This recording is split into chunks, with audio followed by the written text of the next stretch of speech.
Uganda's business climate has been criticized for not being as friendly as it could be, with the biggest obstacle to investors being bureaucracy and government not responding to investors quickly.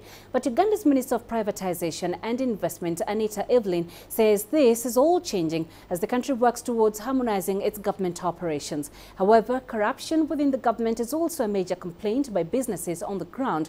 Uche Okoronko asked the minister what her plan is to tackle this issue, as well as her plans to support local businesses. The president gave me a directive because I'm the Minister of Investment. So he gave me a directive to set up an office with a hotline, which is going to be manned by Uganda Police Force. And this office will be able to solve the problem of corruption that all the investors, foreign investors and domestic investors, who are facing the challenge of bureaucracy, because this bureaucracy is not because someone does not want to do the work. It is because they want you to give them something before they do for you the work. So because of that, we've put the hotline. You have to report.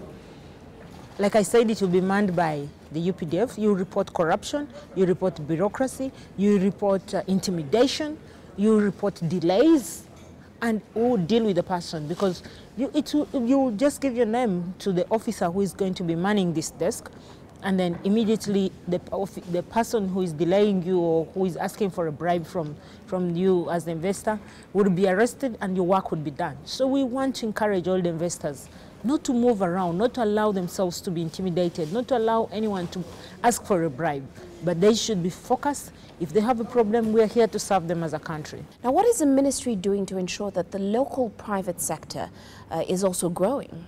We have the private sector chairman, so I'm working with him to try to see how the private sector bringing on board the bankable projects.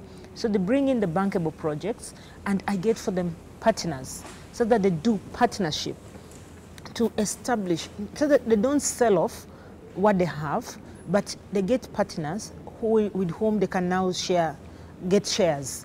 Maybe the person who has the land is given some shares, and the businessman from foreign country will bring the equity, so which is the money. So that way we're going to be able to support our private sector and support the local factories. It is not that our people do not know how to do the work. It is just that the financial is a challenge for them. Now, as Uganda strives to achieve the Vision 2040, what are some of the shorter term targets of your ministry? We don't want partnership government to government, we want private sector to private sector. So we want to attract the private sector from the foreign countries to work with our private sector, because we believe that our private sector in our country just needs some little bit of push, and we will be there.